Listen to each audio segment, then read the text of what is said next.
Hello students, this is session for chain drive. A chain drive consists of endless chain, कोई end नहीं है, wrapped around two sprockets as shown in this figure. A chain can be defined as a series of links connected by pin joints.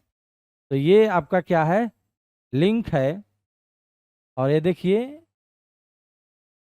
Series में किस तरह से connected है pin joint की तरह की हेल्प से. The sprocket is a tooth wheel with special profile for the teeth.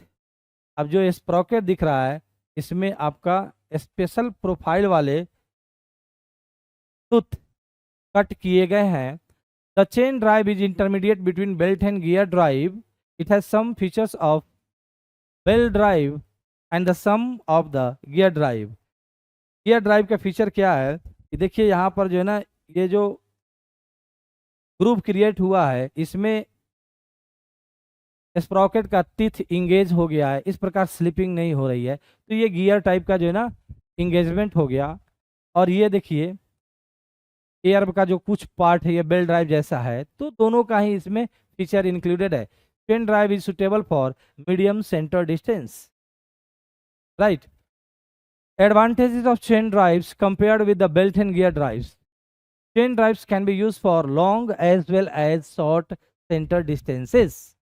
Long and short दोनों के लिए यूज किया जा सकता है चेन ड्राइव को, लेकिन गियर ड्राइव को अगर लॉन्ग सेंटर डिस्टेंस को मीट आउट करने के लिए किया जाए, जैसे कि ये एक शाफ्ट है और दूसरा शाफ्ट ये है, तो इसका सेंटर ये, इसका सेंटर ये, राइट. अगर मैं इस शाफ्ट से इस शाफ्ट में पावर ट्रांसमिट करूँ with the help of gear, तो फ्रेंड्स जो ना हमें नंबर्स ऑफ इंटरमीडिएट गियर की रिक्वायरमेंट होगी इस सेंट्रल डिस्टेंस को क्रिएट करने के लिए, ताकि पावर यहाँ से यहाँ तक ट्रांसमिट हो, राइट. या जो है ना आप बेल्ट यहाँ पर पुली लगा दीजिए दोनों शाफ्ट पर, और जो है ना बेल्ट की हेल्प से जो है ना कर सकते हैं, या चेन की हेल्प से कर सकते हैं. तो जो है ना chain drive is best suited for medium centre distance, है ना. क्लियर, समझ में आई. A number of shafts can be driven in the same और opposite direction by means of chain from a single driving sprocket. तो ये आपका क्या है, ड्राइविंग स्प्रॉकेट है, और इसकी हेल्प से आप 3 स्प्रॉकेट्स को मूव कर रहे हो. This is rotating in clockwise direction. तो ये ड्रिवन क्लॉकवाइज है, ये क्लॉकवाइज है, लेकिन इसमें इस तरह से रैपिंग कर दिया, ये एंटी क्लॉकवाइज मूव करना चालू हो गया. यानी एक ही से जो है ना आप मल्टीपल व्हील्स को रोटेट कर सकते हैं. जो डायरेक्शन आपको चाहिए ड्रिवन का वो यहाँ पर अचीव हो सकता है with the help of chain drive. Chain drives have a small overall dimension than belt drives resulting in compact unit. Overall dimension जो है ना इसका छोटा है. A chain does not slip and to that extent chain drive is a positive drive. Gear drive is always positive drive because slipping is not possible in case of gear drive. Teeth gears के engage होकर rotation होती है. तो इसी तरह जो है ना चेन का जो ग्रूव है वो स्प्रॉकेट के टीथ से इंगेज होकर रोटेशन हो रही है. Slipping up to certain extent is not possible here. Up to that extent it is called positive drive. Positive drive बोला जाता है. Chain does not require initial tension, therefore the forces acting on shafts are reduced. In case of belt drive, normal force between belt and pulley is responsible for power transmission. In order to increase power transmission, we provide initial tension by using a smaller length of belt which is less than geometrical length requirement, so that belt में जो है ना tension develop हो जाएगा, right. Tension develop होगा तो belt and pulley surface के बीच में नॉर्मल रिएक्शन फोर्स बढ़ेगी, फ्रिक्शन बढ़ेगी, पावर ट्रांसमिशन बढ़ेगा. यहाँ पर उसकी कोई ज़रूरत नहीं है, राइट. इसलिए जो है ना दोनों शाफ्ट के बीच में फोर्स रिड्यूस हो जाएगा. शाफ्ट पर अब इनिशियल टेंशन बेल्ट यूज कर दिया तो शाफ्ट में डिफ्लेक्शन होगा कि नहीं, शाफ्ट की जो है ना स्ट्रेंथ प्रॉपर होनी चाहिए। बेल्ट ड्राइव के केस में यहाँ पर इनिशियल टेंशन की रिक्वायरमेंट नहीं है तो शाफ्ट पर लगने वाला फोर्स भी यहाँ पर रिड्यूस हो जाएगा। Load types of chains, load lifting chains जैसे लिंक चेन हो गया, इस तरह का चेन आप देखे होंगे लोड को लिफ्ट करने के लिए। Hauling chains are use for carrying material continuously by sliding, pulling और carrying in conveyor. The popular example of this category is block chain, right? Power transmission chains are used for transmitting power from one shaft to another. Example roller chain हो गया and silent chain हो गया, right? Roller chain का देख लीजिए, ये इस तरह का होता है। साइलेंट चेन में क्या होते हैं, इन्वर्टेड टूथ होते हैं। देखिए इस टूथ को जो है ना इन्वर्ट कर दिया गया है। इसमें क्या हो जाती है, जहाँ पर मैक्सिमम क्वाइटनेस की रिक्वायरमेंट होती है, आवाज बहुत ज्यादा नहीं करे, तो इस चेन का यूज करते हैं, इसलिए नाम है साइलेंट चेन। चलिए रोलर चेन को हम डिटेल में देखते हैं। Roller chain, it consist of alternate links made of inner and outer link plates. और roller chain consist of following 5 parts: pin, bushing, roller, inner link plate, outer link plate, right? इस diagram को देखिए, ये आपका outer link plate है, this is outer link plate, इसके सामने वाला ये हो गया। अब क्या करना है, इन दोनों लिंक प्लेट को पिन के हेल्प से, this is pin,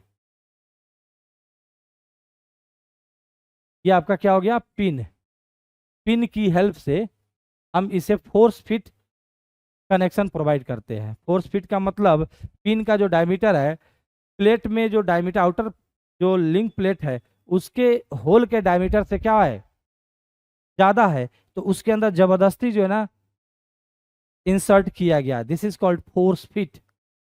force fit किसके बीच में है, pin and outer link plate के बीच में, डन। अब इस पिन के ऊपर जो है ना अब हमारा क्या आएगा, बुश आएगा। बुश जो है ना इनर, ये इनर लिंक प्लेट है। तो अब इस इनर लिंक प्लेट को किससे कनेक्ट किया गया, फोर्स फिट से, बुश की हेल्प से, राइट? बुश एंड पिन के डायमीटर में डिफरेंस है, बुश का डायमीटर ज्यादा है पिन, तो अब ये टर्न कर सकता है, स्वेल कर सकता है, तो टर्निंग और स्वेलिंग जो है ना आपको मिल जाएगी, राइट? अब क्या है ना कि बुश के ओवर जो है ना हमने रोलर रख दिया, ये रोलर है और roller free to rotate over bush, clear? अब आप जो है ना इनर लिंक प्लेट्स, ये तो जो है ना कनेक्टेड है रिजिडली, यहाँ फोर्स फिट है ना, फोर्स फिट, बुश जो है ना इनर लिंक प्लेट्स को एक साथ अटैच कर दिया, और जो है ना पिन जो है ना आउटर लिंक प्लेट को एक साथ अटैच कर दिया। पिन का डायमीटर और बुश का डायमीटर में डिफरेंस है, बुश का डायमीटर पिन से ज्यादा है, तब इसके बीच में टर्निंग होगी। ये दोनों एक साथ हो गए और ये दोनों एक साथ हो गए, टर्न कर सकते, राइट? बुश के ओवर हमारा ये रोलर है जो free to rotate over bush. अब जैसे ही ये बुश, अब ये गैप क्रिएट हुआ, इस गैप में जो है ना स्प्रॉकेट का टिप जैसे ही जाएगा इसमें रोटेशन आ जाएगी, रोटेशन आ जाएगी, तो जो है ना स्प्रॉकेट के टीथ एंड रोलर के बीच में कैसा जो है ना फ्रिक्शन होगा, रोलिंग फ्रिक्शन होगा। अगर नहीं रोटेट होता तो स्लाइडिंग फ्रिक्शन होता और वियरिंग इसमें ज़्यादा होती, राइट? तो यही एडवांटेज है रोलर चेन का। जो रोलर है जब वो आते हैं स्प्रॉकेट के टीथ के साथ इंगेजमेंट में, तो वहाँ पर रोलिंग फ्रिक्शन होती है, और रोलिंग फ्रिक्शन जो है ना स्लाइडिंग फ्रिक्शन से लेस हार्मफुल होता है, बियरिंग का प्रॉब्लम कम होगा और पावर लॉस जो है ना लेस होगी, राइट? तो ये सारी चीजें यहाँ पर लिखा गया है। Dear friends, we see geometric relationship, the pitch circle diameter of the sprocket, sprocket का पिच सर्किल डायमीटर, जब ये चेन स्प्रॉकेट के ओवर रैप्ड है, राइट, तो इस लिंक में 2 पिन आपको इंसर्ट दिख रहा है। इस सेंटर से इस सेंटर के डिस्टेंस को हम लोग क्या कहते हैं, पिच कहते हैं। और ये जितना एंगल सब्सटेंड करता है सेंटर ऑफ स्प्रॉकेट, वो हमारा क्या कहलाता है, पिच एंगल फाई कहलाता है, राइट? यहाँ से एक हमने परपेंडिकुलर इस पर लाइन ड्रॉ किया, तो ये एंगल कितना हो जाएगा, I/2 हो जाएगा, और ये डिस्टेंस p/2 हो जाएगा। ये आपका राइट एंगल ट्रायंगल दिख रहा है, तो sign i/2 is equal to, ये आपका क्या हो गया, p/2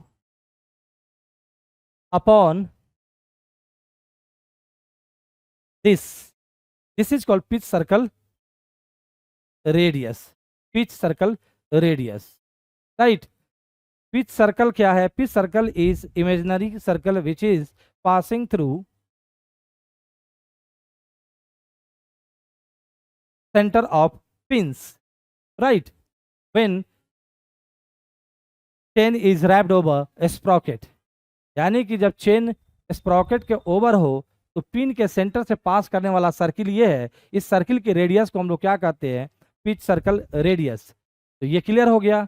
आर की वैल्यू क्या आ गई, are p/2 into 1 upon sine i/2, आप इसे 2r कर देंगे तो pitch circle diameter is equal to, ये 2 से डबल हो जाएगा, तो p साइन को आप नीचे है ना डिनोमिनेटर में, cos एक i/2 कर सकते हैं। ये रिलेशन आप pitch circle diameter of Sprocket and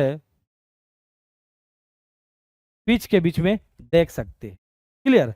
अब इस पाई को हम डिफाइन करते हैं। डियर फ्रेंड्स,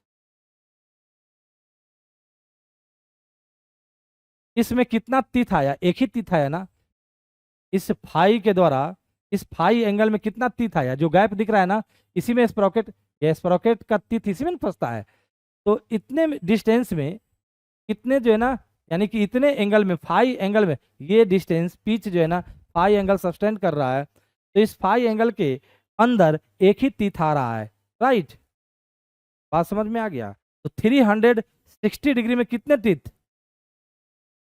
360 डिग्री में टी टीथ, तो 1 डिग्री में टी अपॉन 360, तो फाई में कितना आ गया, T upon 360 into phi. Is not good to right.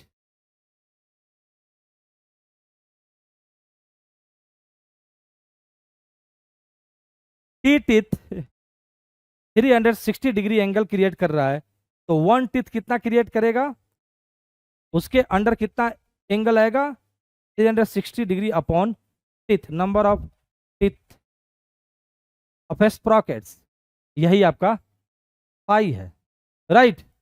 तो आप यहां पर फाई की वैल्यू रखेंगे तो क्या आएगा, पी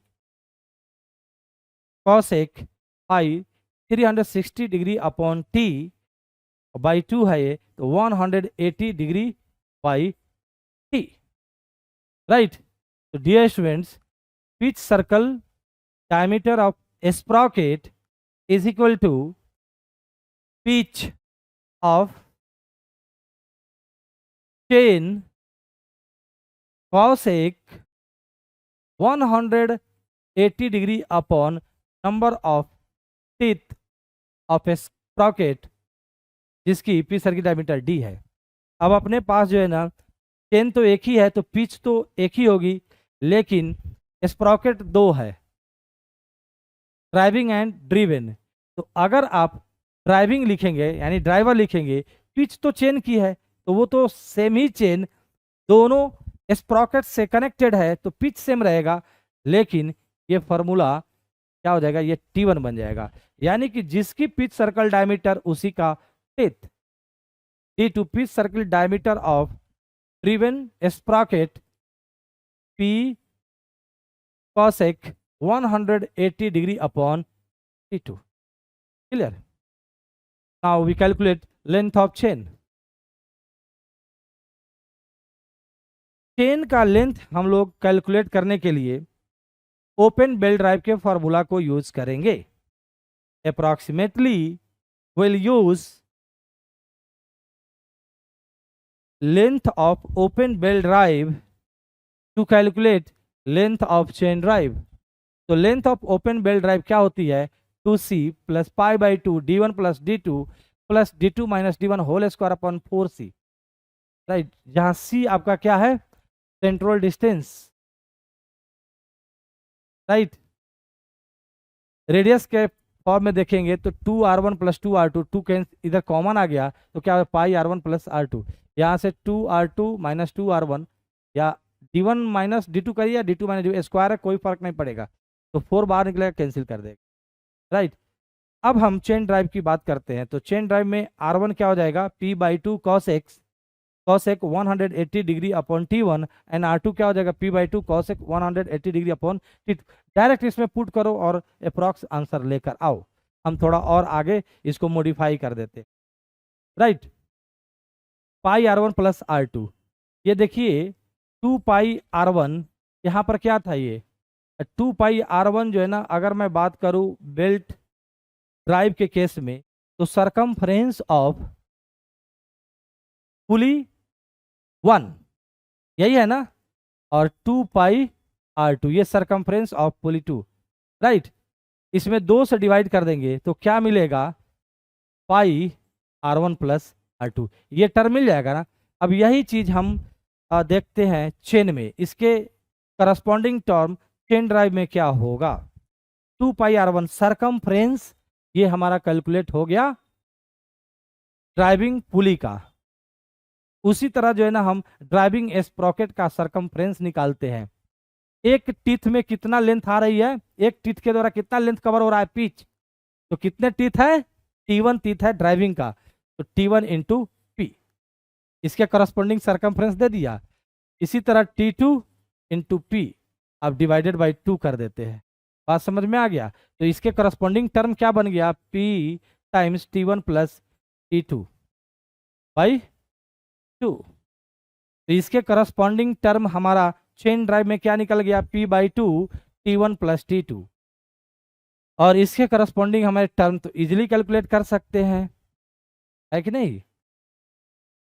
हमारा जो ना ये R2 माइनस R1 कहिए या R1 माइनस R2 कहिए, तो R1 क्या हो जाएगा, P/2 cos x 180 degree upon T1 और R2 P/2 cos x 180 degree upon T2 whole square upon C। बस अब C के जगह पर फ्रेंड्स जो है ना हम MP कर देते हैं, C को भी, सेंट्रल डिस्टेंस को भी हम इसके टर्म में, पिच के टर्म में ले जाते हैं, जहां पर M क्या है, constant of chain, M is constant of chain. M की वैल्यू जब भी जरूरत पड़ेगी वो सेंट्रल डिस्टेंस अपॉन P करके हम लोग कैलकुलेट कर लेंगे। ये थोड़ा सा और एक्सप्रेशन को सिंप्लीफाई करने के लिए किया जा रहा है।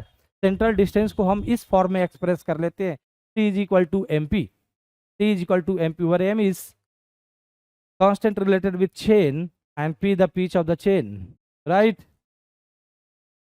तो 2C के जगह पर 2MP कर दिया, और ये जो है ना पाई R1 प्लस R2 के जगह P/2 T1 प्लस T2, और ये हमारा क्या था, R1 minus R2 whole square upon C था ना, C के जगह पर MP कर दिया और कुछ नहीं किया। अब सब में P आ गया, P को कॉमन ले लिया, और ये वाला फैक्टर को हम लोग कहते हैं मल्टीप्लाइंग फैक्टर K, और इसकी वैल्यू जो है ना इंटीजर होना चाहिए। अगर ये फ्रैक्शन में आ गया तो उसका नेक्स्ट इंटीजर आप जो है ना यहाँ पर पुट करके P से मल्टीप्लाई कर दीजिएगा। अब ये जो है ना करेक्ट चेन का लेंथ दे देगा। तो इस फॉर्मूला को आप यूज करेंगे, ज़्यादा एक्यूरेट रिजल्ट मिलेगा। पहले K की वैल्यू निकालिए, जहाँ K क्या है आपका, ये है, K की वैल्यू निकालिए। फ्रैक्शन में आता है तो उसके जस्ट, जैसे 3.6 आ गया तो इसके जस्ट बाद इंटीजर क्या है, 4 है, 4 को P से मल्टीप्लाई कीजिए, then will get approximately correct, more correct chain length। AG GATE 2024 1 mark question. A chain drive is used to transmit power from a DC motor to the shaft of solar energy operated tracer. Solar energy operated tracer यानी कि solar panel से जो है ना electricity develop किया गया, उससे motor चलाया गया, डीसी मोटर, और डीसी मोटर के शाफ्ट पर एक स्प्रॉकेट लगी हुई है और एक स्प्रॉकेट जो है ना थ्रेसर के शाफ्ट पर लगी हुई, जो सिलेंडर है उसका, उसके शाफ्ट पर लगी हुई है। यानी कि मोटर से थ्रेसर को पावर सप्लाई हो रही है। स्पीड 240 से 120 आरपीएम रिड्यूस करना है, यानी कि मोटर 240 आरपीएम पर रोटेट कर रहा है, यानी मोटर पर लगा हुआ स्प्रॉकेट 240 आरपीएम पर रोटेट कर रहा है और थ्रेशर पर लगा हुआ है स्प्रॉकेट 120 आरपीएम से रोटेट कर रहा है, राइट। तो मोटर पर लगे हुए स्प्रॉकेट को हम नंबर 1 बोल दिए, ड्राइविंग बोल दिए, और थ्रेशर के सिलेंडर पर लगे हुए, सिलेंडर को जो रोटेट करने वाला शाफ्ट है उस पर जो लगे हुए स्प्रॉकेट को हम ड्रिवन बोल दिए और 2 बोल दिए, ड्राइविंग को 1, ड्रिवन को 2। सो N1 240 RPM, N2 120 RPM. The number of teeth on the driving Sprocket is 20, यानी कि T1 आपका दिया हुआ है 20 and the pitch circle diameter of driven Sprocket is 600 mm। ये D2 गिवन है। The pitch of the chain used in mm is, pitch of the chain हमारा calculate करना है, तो पिच ऑफ द चेन निकालना इसी फॉर्मूला में है, D is equal to P cosec 180 upon T। जिसका डायमीटर निकालना है, पिच सर्किल डायमीटर, उसी का तीत होना चाहिए। डियर स्टूडेंट्स, आप देखोगे कि टिथ तो ठीक है, ड्राइविंग का दिया हुआ है, लेकिन ड्रिवन की जो ना डायमीटर दी हुई है, तब हम पिच नहीं निकाल सकते। टिथ जिसका दिया हो उसी का डायमीटर होना चाहिए। तो हम क्या कर ले, हम D1 कैलकुलेट कर लेते हैं। तो it's a very simple task, N2 upon N1 is equal to D1 upon D2, right. 120 upon 240, D1 is unknown, D2 is given. यहाँ से हम D1 निकाल ले, उस D1 को यहाँ रख दे, T1 को लेके यहाँ रख दे, पिच हमारा कैलकुलेट हो जाए। या दूसरा तरीका है, हम इसको D2 कर दे तो ये T2, D2 गिवन है, T2 गिवन नहीं है, तो N2 upon N1, right, T1 upon T2। इस दोनों रिलेशन, इसको और इसको मिलाकर आप जो है कैलकुलेट कर लीजिए T2, क्योंकि T1 दिया हुआ है, N1 N2 दिया हुआ है, T2 कैलकुलेट हो जाएगा, उससे भी पिच आप निकाल लेंगे, लगभग आसपास ही आंसर आएगा। The pitch of the chain used in chain drive motion is 38 mm. Pitch is given if the number of teeth on one of the sprocket is 35। एक स्प्रॉकेट पर टीथ दे दिया हुआ है, और पिच तो जो है ना दोनों स्प्रॉकेट के लिए सेम ली जाती है, because pitch is defined for chain and same chain is wrapped over both स्प्रॉकेट्स, right. The pitch circle diameter of the Sprocket, जिसकी टीथ ये दी हुई है, तो जिसकी टीथ उसकी डायमीटर निकालना हो, ये फॉर्मूला यूज कर लीजिए, पिच अपॉन साइन यूज कीजिए, pitch into cosec 180 upon T, degree में है ये स्टूडेंट्स। ये इतना mm आया, मीटर में आपका याद। तो एक छोटा सा सेशन था जिसे हम लोगों ने कंप्लीट किया। So we stop this session